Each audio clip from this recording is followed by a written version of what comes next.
আল্লাহ নবী সাহাবারা আমার নবী পাকের কাতারে দাঁড়িয়ে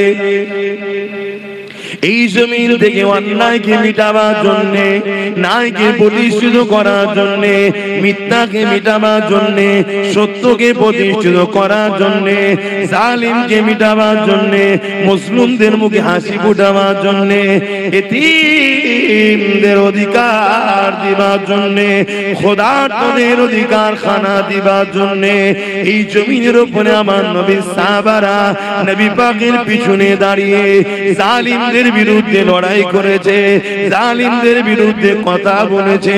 এই কথা বলতে গিয়ে জালিমরা আমার নবী সাহাবাদের উপরে কত অত্যাচার করেছে ইতিহাস জানিয়ে দেয়।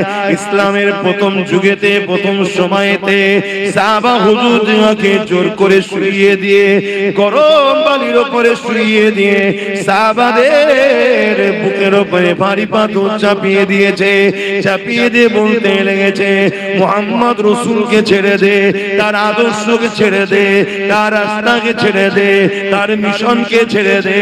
আমার নবীর সাহাবারা এই কঠিন পরীক্ষায় এই গরম বালির উপরে শুয়ে বুকে ভারী পাথর চাপিয়ে দিয়েছে, নিশ্চয় নিতে পারেনি। তথাপি সাহাবারা ওই অবস্থা তো বলেছে, এ জালিমরা তোরা যতই জুলুম করিস না কেন, মুহাম্মদ আরবির গোলাম যারা হয় তারা মুহাম্মদ আরবির জন্য জান মাল সব দেওয়ার প্রস্তুত নিয়ে নিয়েছে। এই অবস্থাতে অনেক সাহাবারা শহীদ হয়ে গেছে, অনেক সাহাবারা ইন্তেকাল শহীদ হয়ে গেছে। আবার অনেক সাহাবারা এমন করে কঠিন কষ্ট স্বীকার করার পরও আল্লাহ তাদের ঈমান আমল হিফাজত করে বিজয় গাজী বানিয়ে দিয়েছে।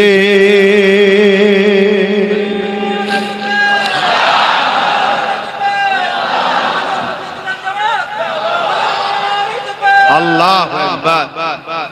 তাহলে আমরা যদি প্রকৃত নবীর প্রেমিক হই, আমাদেরকে এই মিশনের উপর থাকতে হবে।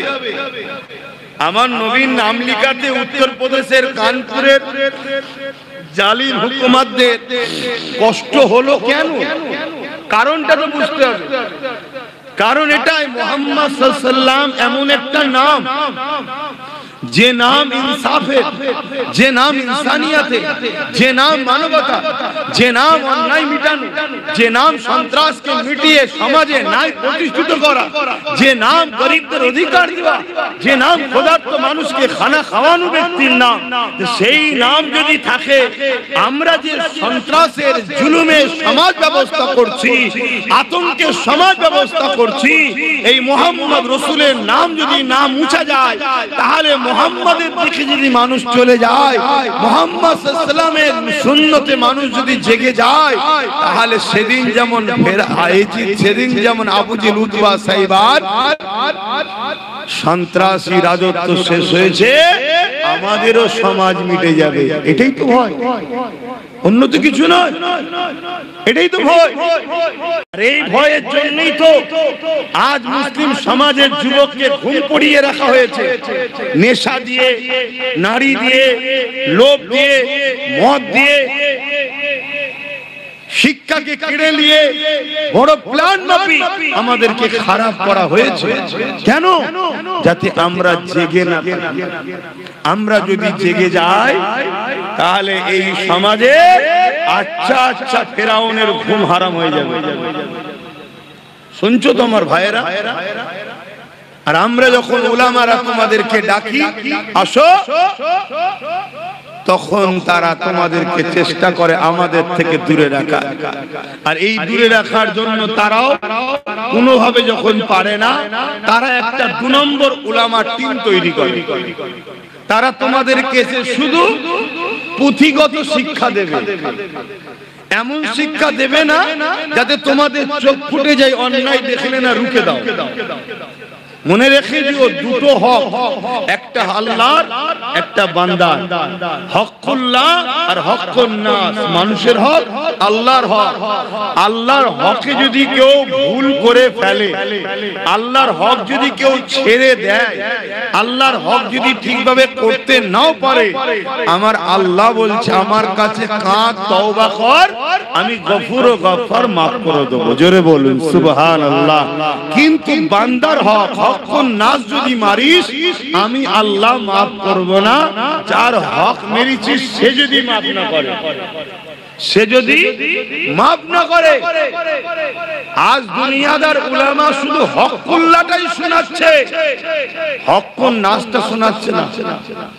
শুনছেন? এটা একটা পরিকল্পনা কাদের? যারা তোমাদেরকে ঘুম পড়িয়ে রাখে তাদেরই তৈরি করা উলামাদের পরিকল্পনা। আর এই কথাগুলো আমি বলি আমার পিছনে যত সমস্যা, কথা বুঝে আসছে তো যুবকদের? আমার ভাইগুলো শুনছো তো নাকি? এটাই হলো সমস্যা। একটা মানুষ নামাজ পড়ছে আলহামদুলিল্লাহ, ভালো কথা। একটা মানুষ রোজা রেখেছে আলহামদুলিল্লাহ, ভালো কথা। একটা মানুষ হজ করেছে আলহামদুলিল্লাহ, ভালো কথা। এ যুবকেরা, তরুণেরা, অথচ বোনের হক মেরে নিয়েছে। মনে রাখবেন, কিয়ামতের দিনে ও নামাজ পড়ার পরও, রোজা রাখার পরও, হজ করার পরও ও নাজাত পাবে না। কেন? হকুন নাস করেছে। ওর বোন যদি ওকে ক্ষমা না করে, আল্লাহ ওকে মাফ করবে না। অপরদিকে আরেকটা বান্দা বোনের হক দিয়েছে, পাড়া প্রতিবেশীর হক দিয়েছে, মানুষের হক আদায় করে দিয়েছে। কারো সঙ্গে জুলুম করে না, কারো সঙ্গে মিথ্যাচার করে না, কারো সঙ্গে গালিগালাজ করে না, কাউকে আঘাত দিয়ে কথা বলে না। অর্থাৎ হকুন নাসের দিক দিয়ে সে কারো দিলে আঘাত দেয়নি। অপরদিকে সে নামাজ পড়েছে, রোজা রেখেছে, বা নামাজ কাজা হয়ে গেছে, রোজা কাজা হয়ে গেছে, হজ আদায় করতে পারেনি। এ যুবকেরা, এই যুবকটা যদি আল্লাহ পাকের কাছে ক্ষমা চায়, আমার আল্লাহ বলেছেন আমি গফুর ও গফফার, তোরা তওবা কর, আমি আল্লাহ আমার হক যখন তুই আদায় করতে পারিস নি, আমি আল্লাহ তোকে মাফ ক্ষমা করে দেব।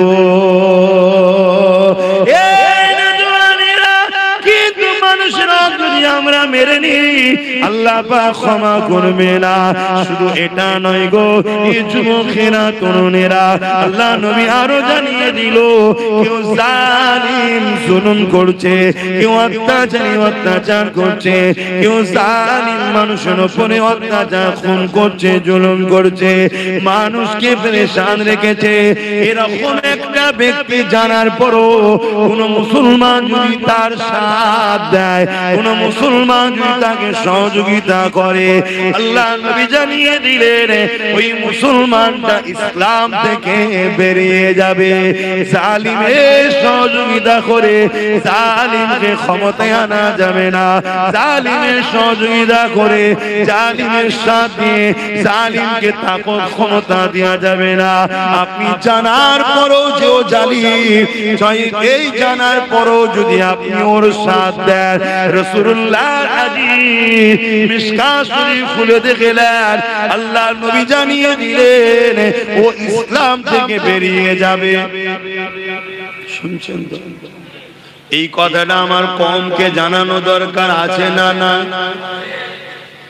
কেন আমার কওমকে বড় প্ল্যান করে ইসলাম বিদ্বেষীরা, বেঈমান ইসলাম থেকে বার করতে চাইছে, হ্যাঁ কি না? তার জন্য তো বুঝাবার দরকার। আর এই যখনই বুঝাতে যাচ্ছি যে আর কোনো ওয়াজ নেই, এ কথা বলতে হবে কেন? একটা ছেলে এক ওয়াক্ত নামাজ কাজা করে দিয়েছে, ইসলাম থেকে বেরিয়ে যায়নি। একটা ছেলে দু চারটে রোজা ছেড়ে দিয়েছে, ইসলাম থেকে বেরিয়ে যায়নি। একটা ছেলে হজ করতে পারেনি, ইসলাম থেকে বেরিয়ে, একটু বলবেন তো, যায়নি। একটা ছেলে প্যান্ট শার্ট পরেছে, দাড়ি চেঁচেছে, ইসলাম থেকে বেরিয়ে যায়নি। কিন্তু একজন জালিম জানার পরও সেই জালিমকে সহযোগিতা করে, জালিমের সাথ দেয়, জালিমকে ক্ষমতায় আনে, আল্লাহ রাসূল বলছে সে ইসলাম থেকে বেরিয়ে যাবে। কথা শুনছো যুবকরা? এবার ইসলাম থেকে বেরিয়ে গিয়ে যদি নামাজ পড়ে, ও নামাজের দাম ইসলাম থেকে বেরিয়ে যদি হজ করে, ইসলাম থেকে বেরিয়ে যদি মসজিদ বানায়, মাদ্রাসা বানায়, কোরআন পড়ায়, হাদিস পড়ায়, কথা বলেন কথা বলেন। এই কথাগুলো যখনই বলছি, এ সমাজে এমনও মুফতি আছে, এ সমাজে এমনও মাওলানা বক্তা আলেম উলামা আছে, এ সমাজে এমনও নামাজি আছে যারা জালিমদের পিছনে ঘুরে বেড়ায়, জালিমদের থেকে দালালি খায় আর জালিমদের হয়ে কথা বলে। তারা তখন আমার বিরুদ্ধে তাদের পুষা ইউটিউবারদের লাগাবে না, লাগাবে না, যাতে আমার কথা সমাজ না খায়, আমার কথা মুসলিম উম্মাহ না শুনে নেয়। কেন মুসলিম উম্মাহ যদি আমার কথা শুনে নেয় তাহলে জালিমদের সাথীরা দেবে না, আর জালিমদের যদি সাথ না দেয় তাহলে নেক্সটের কি রাস্তা আছে জালিমদের বিরুদ্ধে? জালিমদের বিরুদ্ধে যদি হয় তাহলে আজকের ফেরাউন তারা বনি ইসরাইলকে ভয় করবে না, করবে না? এটাই তো ব্যাপার, এটাই তো বিষয়। কিন্তু আপনারা যারা মনোযোগ দিয়ে শুনছেন, আপনারা বিবেক নামক দরজাকে আঘাত দিয়ে খুলুন, খুলে জিজ্ঞাসা করুন নবীদের মিশনটা কি ছিল।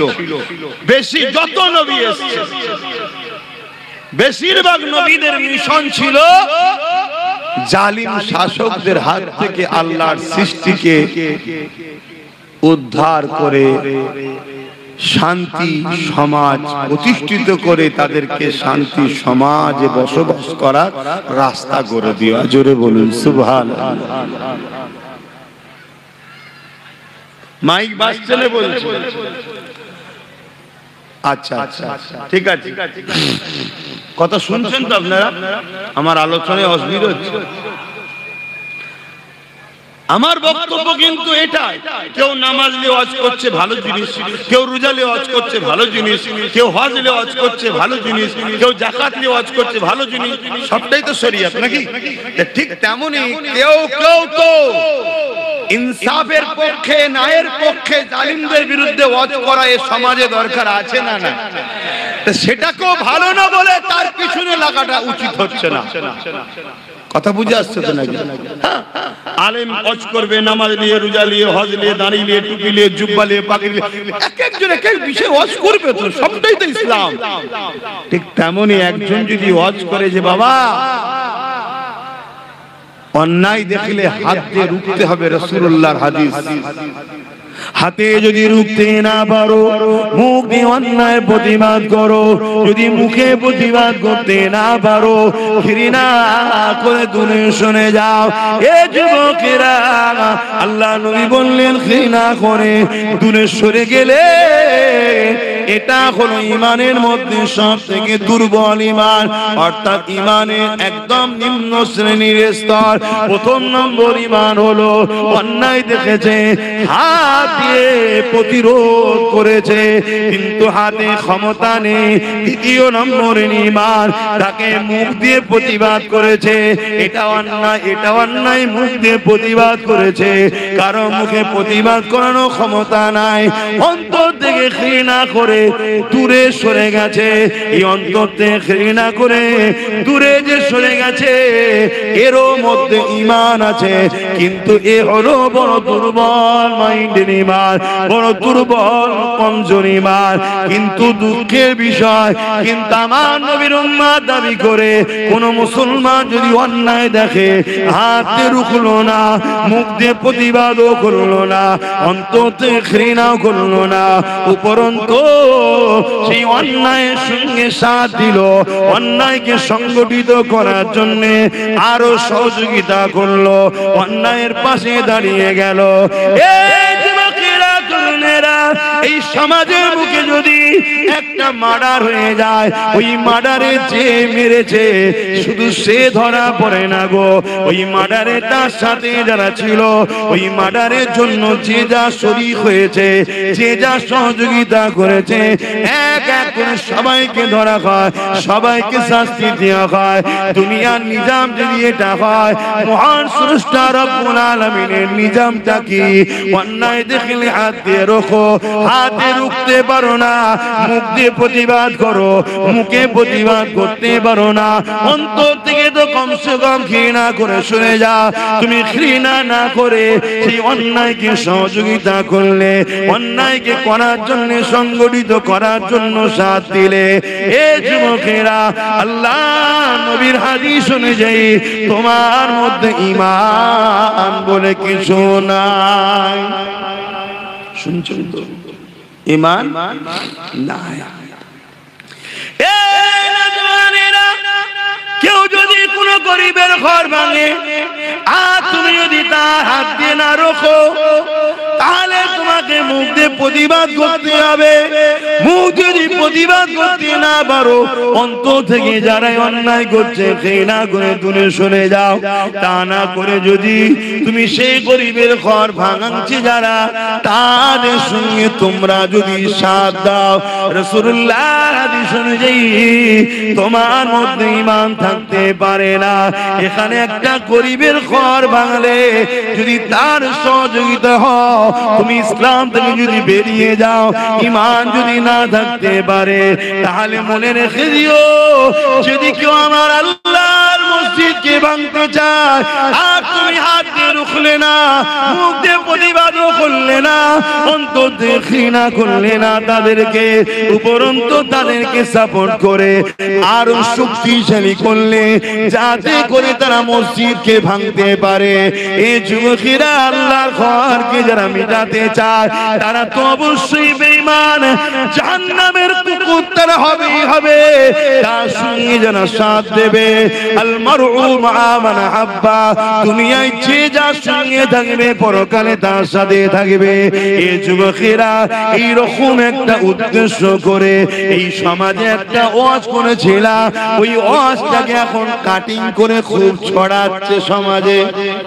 ছড়াচ্ছে না ছড়াই না? একটু হ্যাকি না বলবেন। আপনারাও কি বেজার হচ্ছেন নাকি আমার উপর? যদি হন সেটাও খুলে বলুন। মনের মধ্যে রেখে দিলে আমি বা বুঝবো কি করে যে আমি ভুল রাস্তায় আছি?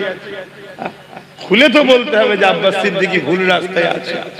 কি তবে এত উলামা রয়েছে, তেনাদের তো উচিত আমাকে ভুল রাস্তায় আছে ধরিয়ে দেওয়া, যে আপনি ভুল করছেন,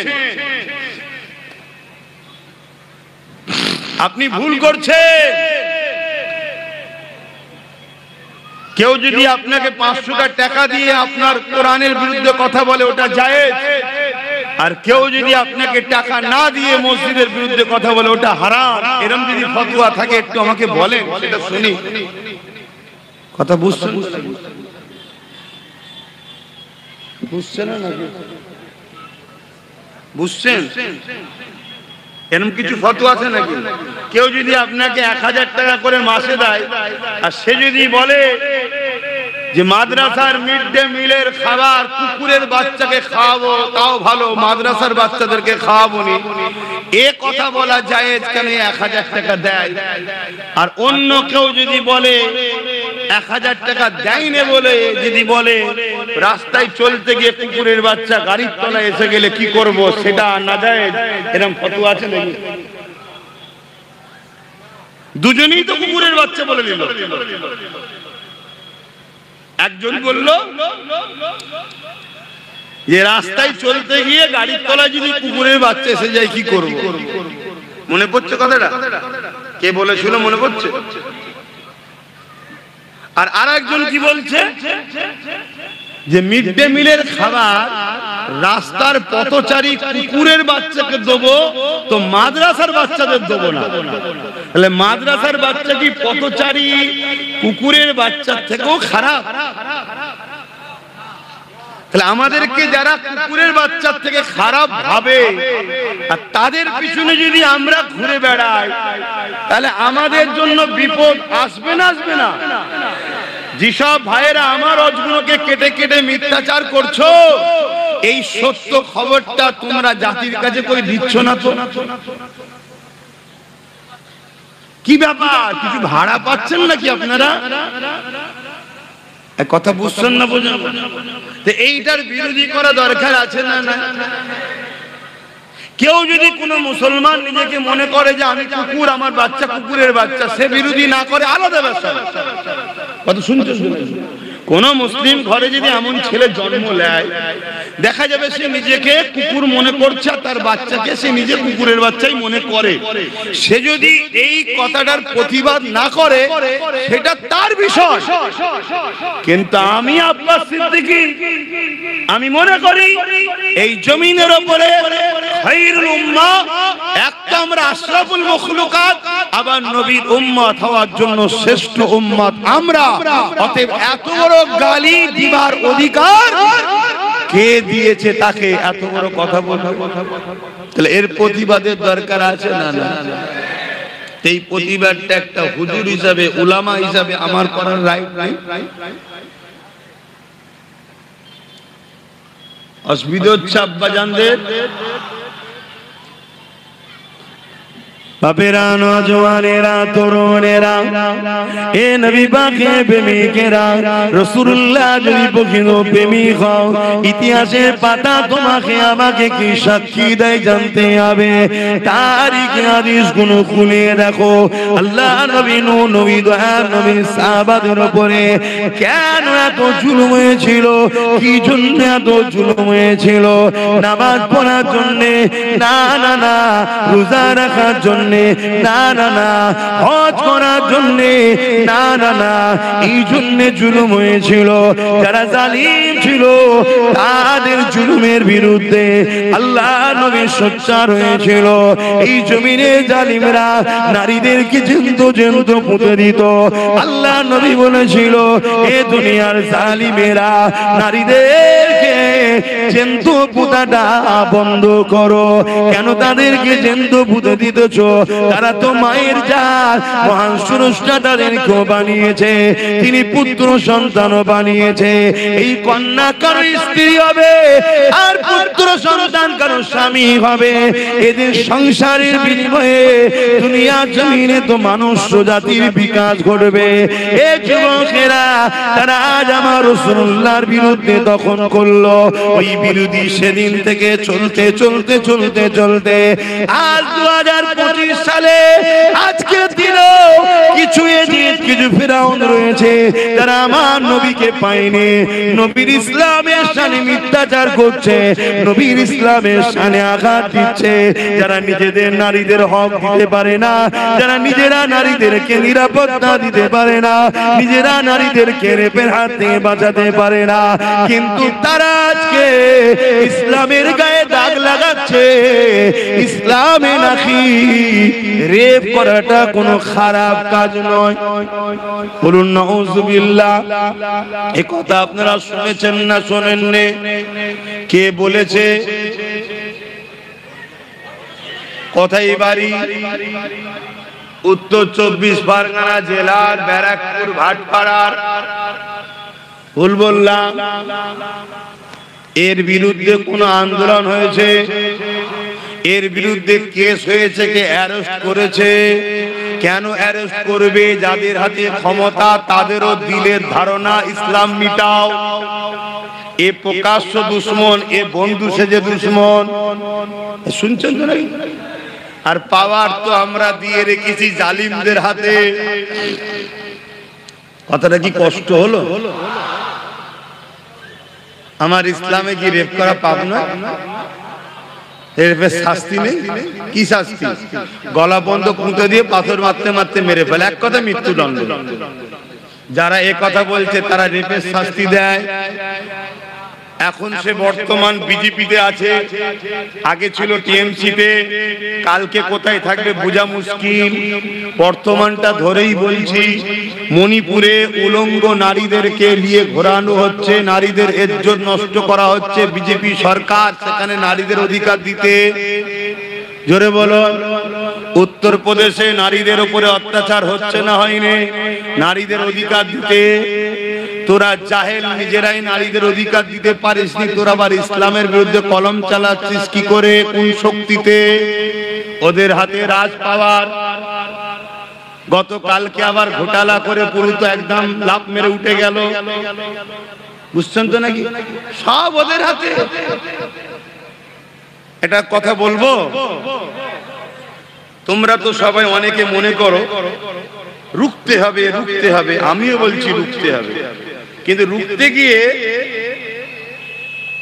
নিজের ছেলে ক্ষুধার্ত সেটাকে খেয়াল নেই, রোকো, পাশাপাশি নিজের ছেলের কথাও তো ভাবো যে আমি আমার ছেলে কবে খাবে, এটা ভাবতে হবে না? রুকার পিছনে এই ছুটছে আর অন্যজন বসে বসে খেয়ে যাচ্ছে। কথা বুঝে আসছে? নির্বাচন কমিশনার বলছে বিহারে ভোট করেছে 66%, 66.67% ভোট পড়েছে। এই অসুবিধা হচ্ছে নাকি? না ভাবছেন আবার জলসায় কথা বলছে কেন? এখন জলসার রাজনীতি বলে আলাদা কিছু আছে নাকি? রাজনীতির লোকেরা জলসা করছে না, করে না? কথা বলছে না? তারা পার্টির মিটিং এ ডেকে ইসলামের বিরুদ্ধে কথা বলছে না, বলে না? তারা পার্টির মিটিং এ ডেকে বিভিন্ন ফতোয়াবাজি করছে না, করে না?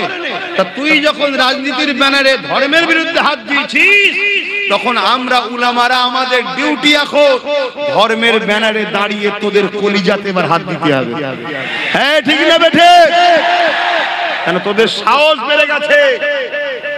তোরা মনে করেছিস মোল্লা মৌলভী সাহেবরা রাজনীতিতে নেই, মুসলিম দলের কোন নেতৃত্ব দিবার কেউ নেই, মুসলমানদের হয়ে কথা বলার কেউ নেই, মুসলমানকে শুধু ভয় দেখিয়ে দেখিয়ে আমাদের কোলে তুলে রাখবো, আমরা যা খুশি তাই করব। না দিন সেদিন চলে গেছে। আজকের যুবকদের হৃদয়ে, আজকের নতুন প্রজন্মদের হৃদয়ে একটাই কথা, আবার ফারুক আজমের রাজত্ব হবে ইনশাআল্লাহ। আবার ইনসাফ হবে, আবার ন্যায় হবে, আবার জাস্টিস হবে, আবার গরিবের অধিকার দেওয়া হবে। এর জন্য আমার নবীর উম্মতেরা আগামী দিন এতিম, অসহায়, গরিব, বিধবা, বঞ্চিত, শোষিত, লাঞ্ছিত মানুষের হয়ে এই যুব সমাজ তারা লড়ার জন্য তৈরি হয়েছে। ঠিক না বেঠি? হাত তুলে সাক্ষী দাও আল্লাহকে, লড়াই করতে রাজি, লড়াই করতে রাজি।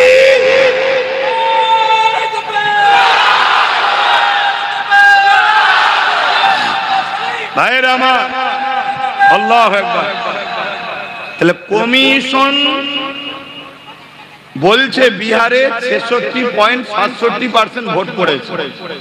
আর বিহারে ভোটের সংখ্যা কত? 7,42,00,000 কম বেশি। এটা হলো টোটাল ভোটের সংখ্যা। আর ভোট পেয়েছে কত? 7,45,00,000।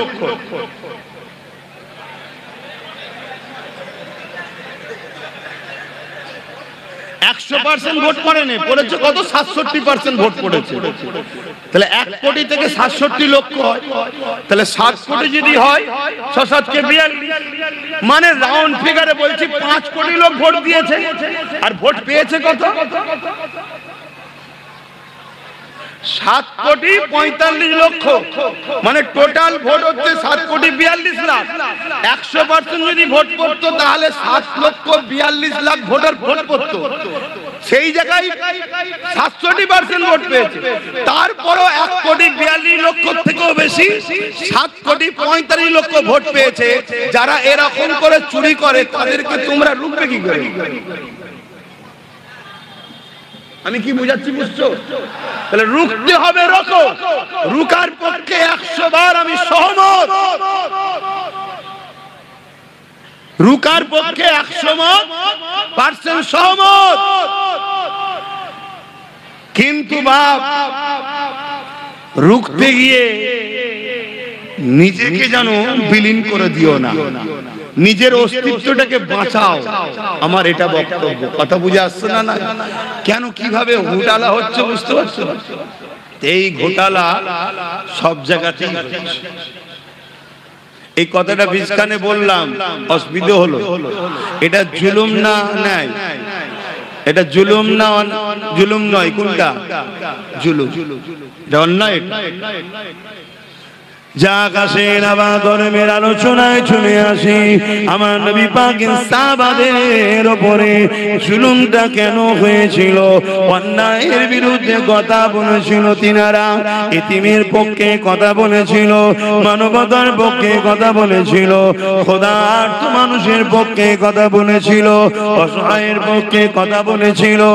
এ যুবকেরা, তরুণেরা, তাওহীদের বাণীর পক্ষে কথা বলেছিল তিনারা।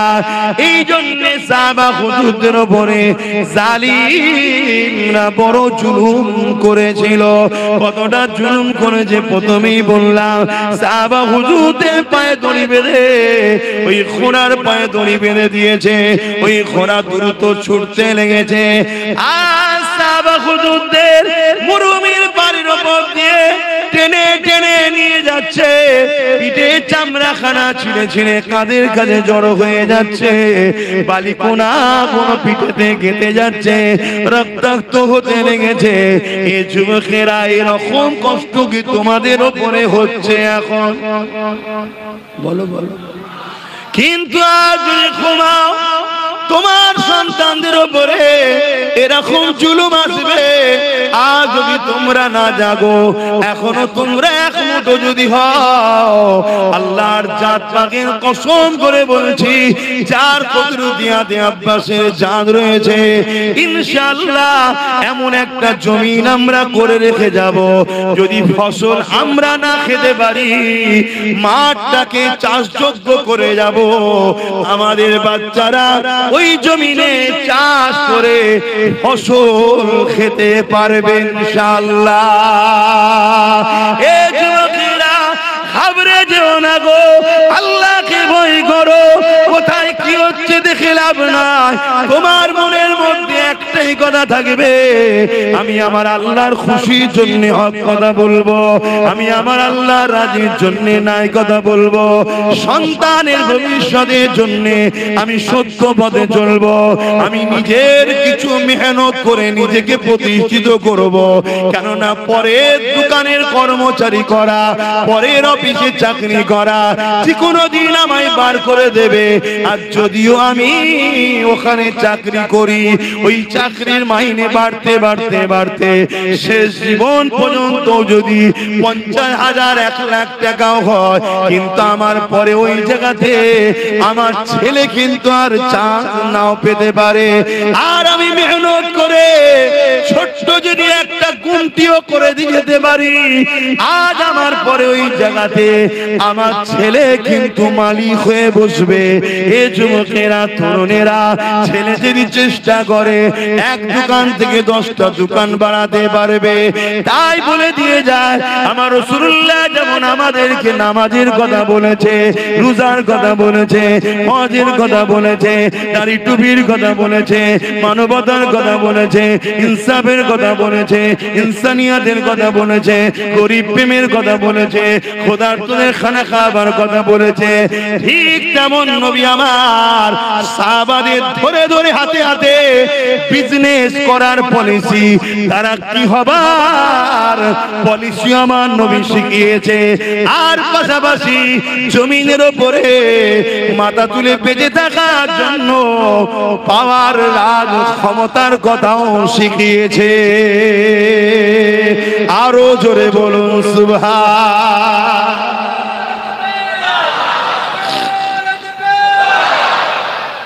আর আজকে নামাজটা নিলেন, মসজিদটা নিলেন, রোজাটা নিলেন, হজটা নিলেন, সবটা নিলেন, আর রাজনীতিটা ছেড়ে দিলেন।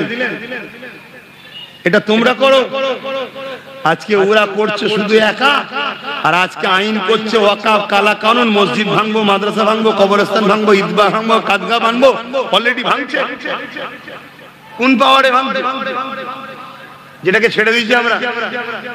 এক যুবকরা, কষ্ট হচ্ছে আমার কথা, অসুবিধা হচ্ছে।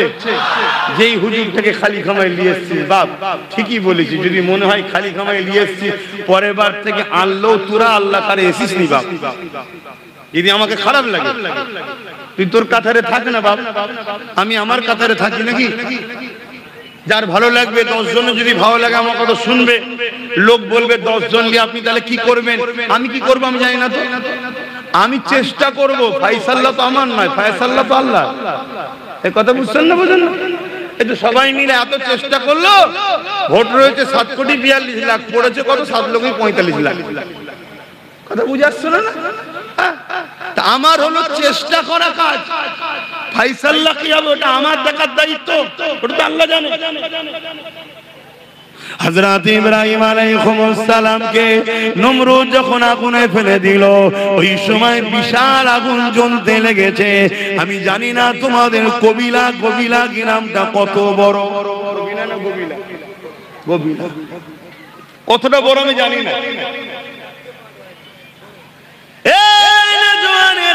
কিন্তু ইরাকের জমিনে ব্যাবিলনে যান, গিয়ে দেখে ইব্রাহিম নবীকে যে জায়গায় আগুন তৈরি করে বাদশা নমরুদ ফেলেছিল, কি জন্য ফেলেছিল? বাদশা জুলুমের বিরুদ্ধে ইব্রাহিম নবী ছিল, বাদশা শিরকি রাস্তায় ছিল, অন্যায় রাস্তায় মানুষকে ডাকতো, বাদশা কুফরি রাস্তায় মানুষকে জোর করে ডাকতো, বাদশা মানুষের উপরে জুলুম করত, বাদশা মানুষের উপরে অত্যাচার করত, মানুষকে দাসী বানিয়ে দিয়ে তার দাসত্ব মানুষকে করাতো। এই সময় ইব্রাহিম নবী জালিম নমরুদের বিরুদ্ধে যখন কথা বলতেছিল, ইব্রাহিম নবীকে অনেক দিক দিয়ে নমরুদ হত্যা করার চেষ্টা করেছে, কোন দিক দিয়ে যখন পারেনি, ইব্রাহিম নবীকে নমরুদ বিশাল আগুন তৈরি করে ওই আগুনের কুণ্ডুতে ইব্রাহিম নবীকে ফেলে দিয়েছে। ইব্রাহিম নবী ওই আগুনের কুণ্ডুতে যখন পড়তে লেগেছে, আমার আল্লাহ পাক বলেছিলেন এখন ইব্রাহিমের জন্য আরামদায়ক ঠান্ডা হয়ে যাও গো, সঙ্গে সঙ্গে ফুলের বাগান তৈরি হয়ে যায়। চারিদিকে আগুন, বিচকানে ফুলের বাগান তৈরি হয়ে গেল। তার মধ্যে ইব্রাহিম নবী খুঁজছে ফিরছে, আল্লাহর জান্নাতি নিয়ামত খেতে লেগেছে। অনেক বড় কথা, আমি ওদিকে যাচ্ছি না, আমি যে বিষয়টা আমার যুবকদেরকে, মায়েদের বাপেদেরকে বোঝাচ্ছি, এ যুবকেরা মন দিয়ে শোনো। ওই সময় দেখা যায় দুটো আল্লাহর মখলুক, একজন চোঁচে করে পানি নিয়ে এসেছে, ইব্রাহিম নবীর আগুনে দেবে যাতে করে আগুনটা নিভিয়ে যায়। এত কম পানি তার চোঁচে রয়েছে, যার নাম হলো আজনায়, যে কিনা 2-4-5 ফুট হয়তো পানি হবে। ওই পানিতে ইব্রাহিম নবীর আগুন কি কোনোদিন বন্ধ হবে মনে হয়? একটা বিশাল গ্রামের মতো এলাকায় আগুন জ্বলছে, এই মাঠটার মতো নয়, বিশাল বড় একটা এলাকা, একটা গ্রাম, এত বড় এলাকা গর্ত করা আছে, সেই জায়গাতে আগুন ধরিয়েছিল। এত বিশাল আগুনে ওই একটা মখলুকের 5-6 ফুটা পানি যে চুষে করে আনতে পারে, তার এই পানিতে কি আগুনটা বন্ধ হবে? একটু বলুন, বিবেককে বলুন। কিন্তু ও ইব্রাহিম নবীর বিরুদ্ধে না পক্ষে, আগুনটা বন্ধ করার চেষ্টা, কিন্তু হবে কোনদিনই। কথা বুঝে আসছে? অপরদিকে আরেকটা হলো গিরগিটি। কি নাম? গিরগিটি। যারা রং পাল্টায় এদেরকে গিরগিটি বলা হয়। কিছু গিরগিটি নেতাও বেরিয়েছে, আছে না? না, আপনার সঙ্গে ইফতার খেয়েছিল, আপনার সঙ্গে একসাথে বসেছিল, কি পূর্ব মেদিনীপুরে, গিরগিটির মতো রং পাল্টেছে না পাল্টাইনি? জোরে বলে। এখন আবার কালকে লাড্ডু খাওয়াচ্ছে, বলছে এবারে আমাদের বাংলা। অত সহজ কথা বুঝে আসছে না? না, যতটুকু পেয়েছিস দিদির দয়াতে পেয়েছিস, বেশি আর কথা বলিস না, আমরা সব বুঝি। তোরা দুজন সেটিং এ আছিস, অন্য কাউকে বিরোধী রাখতে চাইছে না, তোকেই রাখতে চাইছে। কেন? তুই থাকলে এ যা করবে তুই ধামা চাপা দিবি, আর তুই যা করবি এ তোকে সিকিউরিটিদের নিরাপদে রাখবে। অন্য কেউ বিরোধী হয়ে গেলে তোদের দুজনেরই কপালে বাস পড়ে যাবে। কি গো, কথাটা কি ভুল বললাম না? আপনাদের খারাপ লাগছে? এই যারা দাঁড়িয়ে আছেন বলেন, অসুবিধা হচ্ছে? আমার তো সুজাসুজি কথা, কাউকে তো ধরে আনিনি। বা এই গিরগিটির মতো শুধু রং পাল্টা। একদিন মাথায় টুপি দিয়ে সাদা পায়জামা পাঞ্জাবি পরে এসে খুব ইফতার খেয়েছে আমাদের সাথে। খেয়েছে না খাইনি? আমার সাথে না খেলেও আমাদের সাথে তো খেয়েছে নাকি? হ্যাঁ, অনেকে মনে করেছিল ভালো হবে হয়তো, ভালো ন্যাস তুলে দেখেন এড়ে না বেড়ে দেখেন কথা বুঝে আসছে ঘুমটা দেখেছে মসজিদে ঢুকিয়ে দিয়েছে জানে না যে মসজিদে ঢুকাতে কিরম হচ্ছে না হয়নি ঘুমটা দেখেছে কলিকাতার ঈদগাঁয় রেড রোডে নামাজ হয় ওখানে গিয়ে চলে গেছে ঈদের নামাজে যাওয়া যায় মহিলাদের চলে গেছে তাহলে এটা ধর্মকে নিয়ে কি খেলা করা হচ্ছে না ও এর বিরুদ্ধে কেউ কোন মিডিয়া করে আর করে বলবে না আব্বাস সিদ্দিকী এই যে বলছে এর মধ্যে থেকে আর কি খুঁজ পাওয়া যায় দেয় ওইটাকে কেটে ছড়া কেন এদেরকে দুনিয়ার বেঈমান নেতারা অর্থ দিয়ে পুষছে চালাও চালাও চালিয়ে যাও কত ফেরাউন এসেছে কত নমরুদ এসেছে কত আব্দুল্লাহ ইবনে উবায়ও এসেছে ভর্তি দাড়ি মাথায় টুপি বড় পাগড়ি ছিল বড় জুব্বা ছিল বড় জাননেওয়ালা ছিল বড় বক্তা বড় কোরআন জাননেওয়ালা এমনকি নবী পাকের সোজাসুজি নামাজ পড়তো আবু বকর সিদ্দিককেও দাঁড়াতে দিত না কিন্তু কোরআন ঘোষিত সে জাহান্নামী হয়ে গেছে কথা বুঝে আসছে হ্যাঁ সবাই চোখে ধুলা দিয়ে যেতে পারে আব্বাস তোমাদের চোখেও ধুলো দিয়ে দিতে পারে কিন্তু আব্বাস আমার আল্লাহর কুদরতি চোখে ধুলো দিতে জোরে বলো ইজ্জতের মালিক তোমরা না আল্লাহ জোরে বলে আরো জোরে বলে অতএব আব্বাস যেখানে যায় আল্লাহ শুকর করে বলছি মানুষের ভিড়ে ঠেলাতে চিৎকার চেঁচামেচিতে ওয়াজ করতে পারছি না আমি সমস্যা এই গত মনে হয় পরশুদিন গতকাল জুম্মা গেল পরশুদিন কোথায় গেলাম ঢোলা একদম ঢোলাতে সারাক্ষণ তো ঝগড়াই হলো কি জায়গা পাই দাঁড়াতে পারেন এই ঝগড়া হয়ে হয়ে সারাক্ষণ সময় চলে গেল কি ওয়াজ করব ওই ওর মধ্যে ও ঝগড়া করে যাচ্ছে আমি ওয়াজ করে কি করব বাপেরা নওজওয়ানের আল্লাহর জাত পাকে কসম করে বলছি নিয়ত আমার একটাই আপনাদের হৃদয়ে আমার রাসূলুল্লাহর প্রেম ভালোবাসা ঢুকাবো এবং দুনিয়ার জমিনে যতদিন বাঁচবেন কারো কাজে হাত পেতে নয় নিজের অধিকার নিজে বুঝে নিয়ে ইজ্জতের খানা খাবো এই আশায় আপনাদেরকে বুঝাচ্ছি নবীকে পিয়ার করো নামাজ পড়ুন রোজা রাখুন হজ করুন দান খায়রাত করুন অপর দিকে অন্যায়কে মিটান জুলুমকে মিটান রেপকে মিটান সুদকে মিটান ঘুষকে মিটান এ যুবকেরা এখনো মিটাতে গেলে যে পাওয়ার দরকার ওই পাওয়ারটার নাম হলো রাজনীতি ফু দিয়ে সুদ বন্ধ হয়নি ফু দিয়ে ঘুষ বন্ধ হয়নি এমন করে রেপ জেনা ব্যভিচারী বন্ধ করা যায় না এর জন্য আইন তৈরি করতে হবে যারা রেপ করবে তাদের জন্য এই শাস্তি হবে যারা সুদের কারবার করবে যারা এমন করে ঘুষ খাবে তাদের জন্য এই শাস্তি হবে ধরা পড়লে সঙ্গে সঙ্গে তাকে সাসপেন্ড জীবনের মতো করে দেওয়া হবে এইভাবে 2-10টাকে করলে এই সমাজের রেপ বন্ধ হয়ে যাবে এই সমাজে ঘুষ বন্ধ হয়ে যাবে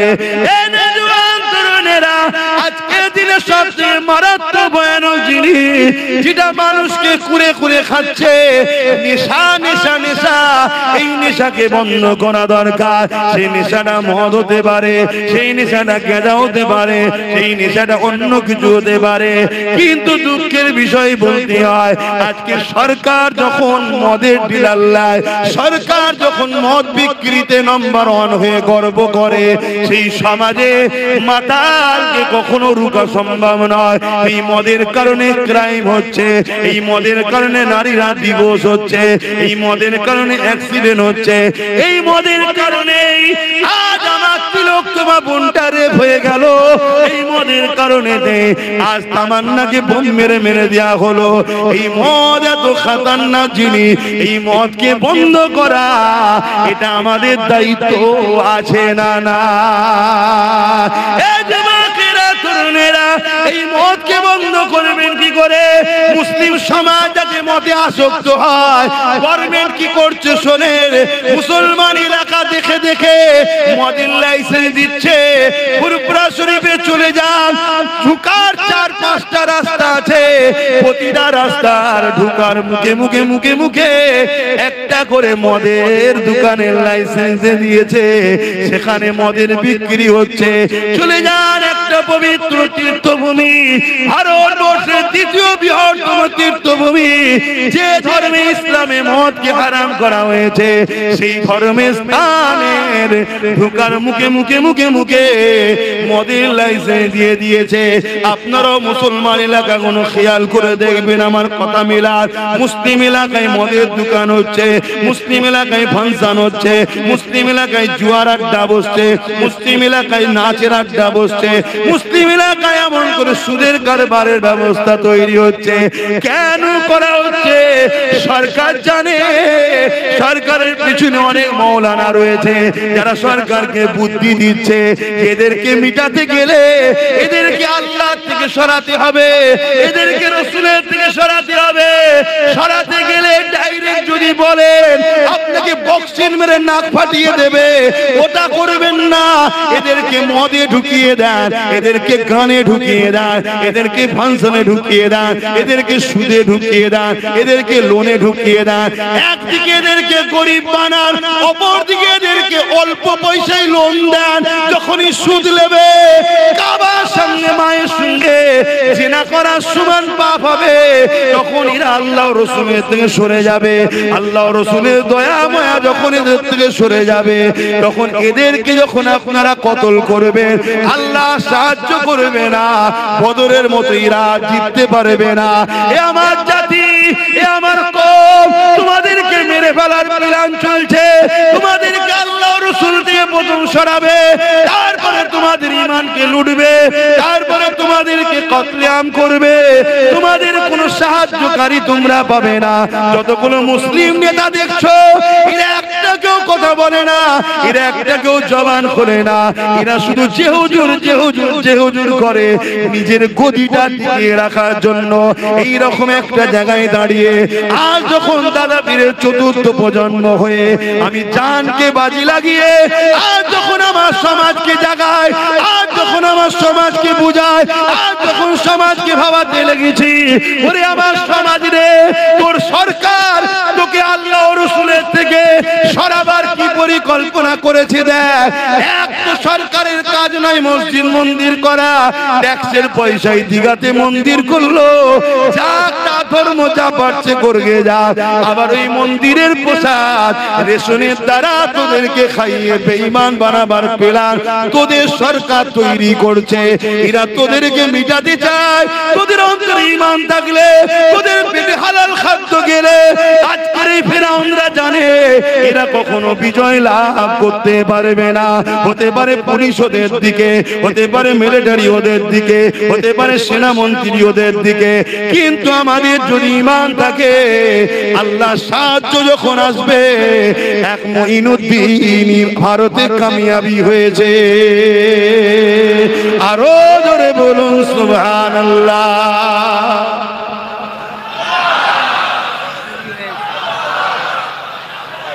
ভাইরা আমার, বলুন আব্বাস সিদ্দিকী অন্যায় করছি আমি? জোরে বলুন অন্যায় করছি। এরপরও দিনের শেষে একটাই কথা হবে, কি হবে? ডাকাতকে রুখতে হবে। বলবে না? বলবে না? চোর বলছে ডাকাত রোকো। চোর কি বলছে? কথা বলছে না? এই চোর বলছে ডাকাত রোকো। ডাকাত রুকা দরকার আছে না? না, কিন্তু চোরের কথা বুঝছো না? চোরের সাথে ডাকাত ঢুকা যায়? চোর আর ডাকাতের মধ্যে পার্থক্য কি? ডাকাত কুকুর চুরি করে, চোর মাছ চুরি করে, এটাই তো। তাহলে এও আমার ওয়াকাফ খাচ্ছে, আর ও বলছে পুরো ওয়াকাফ কুকুরটাই চুরি করলো। কথা মাথায় ঢুকছে না? ঢোকে না? তাহলে চোর দিয়ে কখনো ডাকাত রুকা যায় না। এজন্য ডাকাত চোর রুখতে হবে, চোরও তাড়াতে হবে। এর জন্যই তো আব্বাস সিদ্দিকী চেষ্টা করে নবী খানদানের বাচ্চাকে বুঝিয়েছি, তুই যা।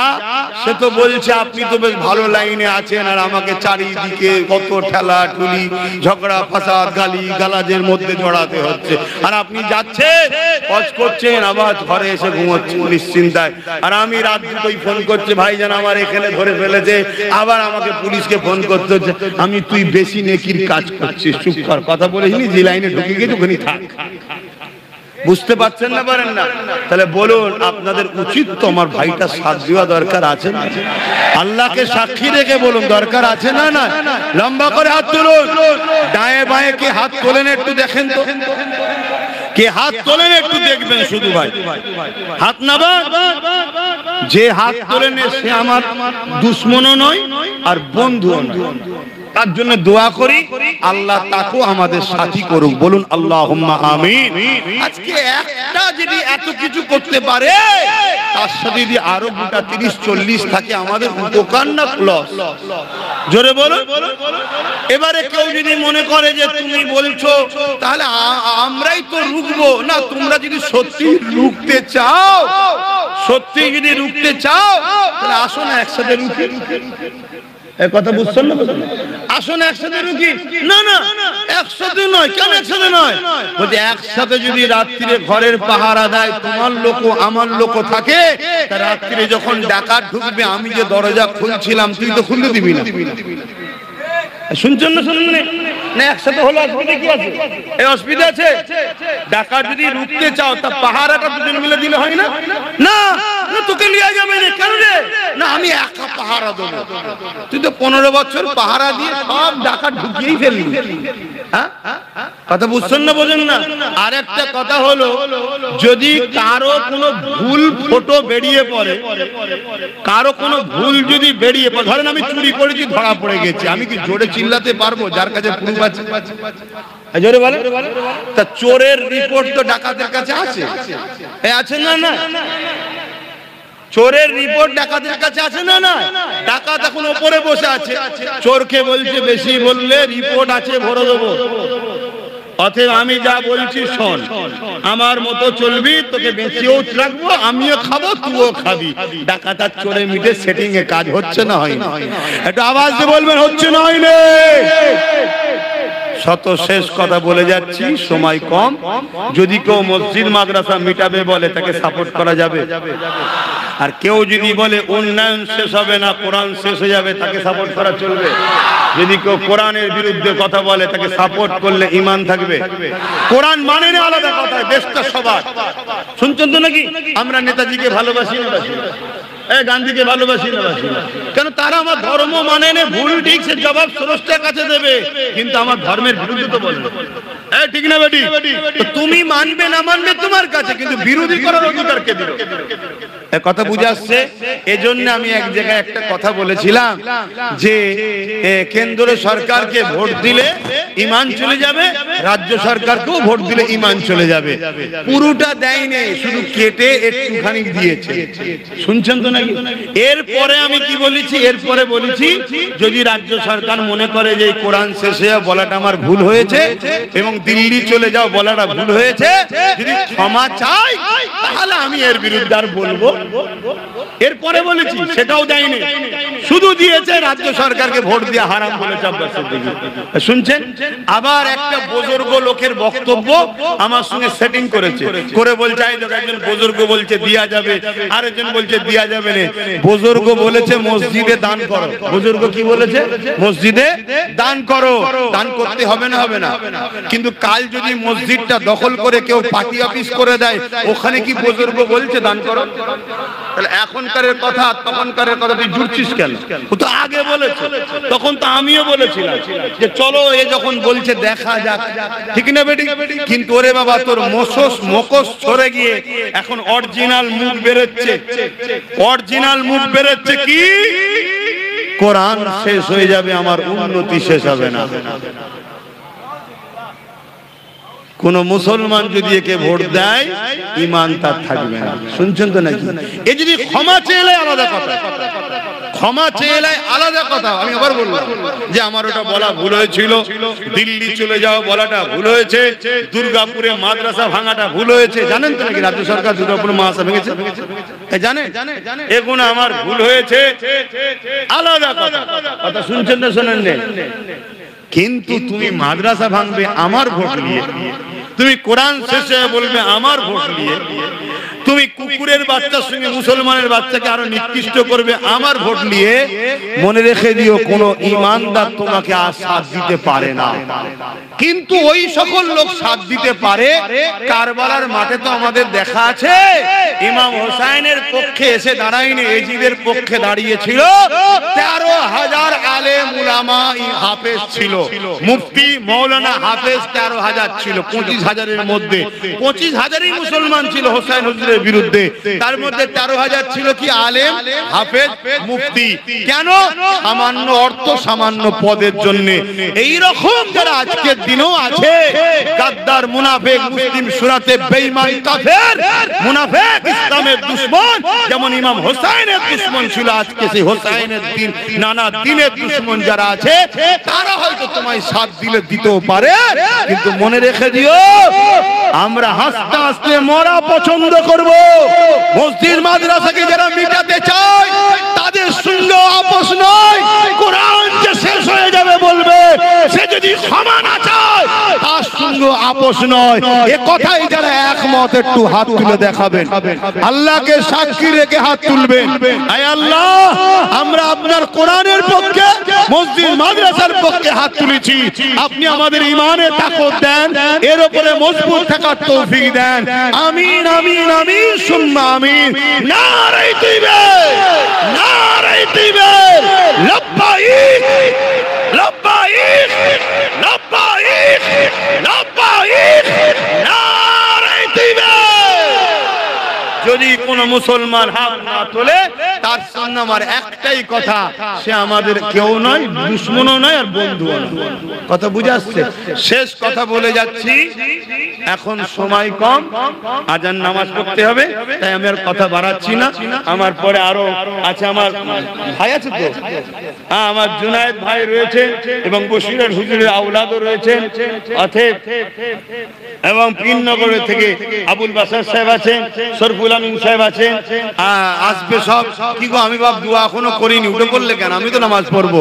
একটুখানি এই ছেলেরা যাচ্ছে, একটু চাদরটা ঘোরাবে, যার যা খুশি একটু দিয়ে দেবেন। দেন তো নাকি? আমি কাজ করি জানেন তো, একটু চাদর ঘোরানো দরকার আছে না? নাই? দেন, যার যা খুশি দেন, যার যা খুশি দেন, যার যা খুশি দেন। তাড়াতাড়ি যাও, বেশি ছেলে পিছন দিকে দাও, পিছন দিকে যাও, দোয়াটা নিয়ে যাবেন, কেউ সরে যাবেন না। যারা ভালোবাসেন হাত তুলেছিলেন, সরে যাবেন না। এটা একটা পরীক্ষা, এটাও একটা পরীক্ষা। আজ বড় দুঃখ লাগছে ভাই। এ বলো, বাঁচাবার মালিক কে? বাঁচাবার মালিক কে? বাঁচাবার মালিক কে? তুমি আল্লাহর কোরআনের দুশমনের কোলে উঠছো ডাকাতের ভয়ে। আর ডাকাত যদি ওই যেমন বললাম 7,42,000-এর জায়গায় 7,45,000 করে দেয়, কি করে ঠকাবে? বলো, কি করে ঠকাবে? অতএব নিজের শক্তি তৈরি করো। এরপরও বলছি, এ যদি ক্ষমা চাই ভিন্ন বিষয়। কথা বুঝে আসছে না? নাই? আর ক্ষমা না চাইলে সাপোর্ট করা হারাম, চলবে না। মনে রেখে দিও, যত মুফতি মৌলানা বক্তা আছো, আমি চ্যালেঞ্জ করছি, যদি ভুল হয় আমাকে শিখিয়ে দেন, আমি মেনে নেব। দেন, যার যা খুশি দেন। ছেলেরা একটু বেশি করে যা বাবা, তাড়াতাড়ি যা, নামাজ পড়তে হবে। আর কথা নয়, দোয়া। আর 49-এ ও 30 হয়েছে, তাহলে আর কথা নয়। আমি একেবারে সংক্ষেপ করলাম, একটু যেচ্ছে দিয়ে দেন। আল্লাহুম্মা আমিন।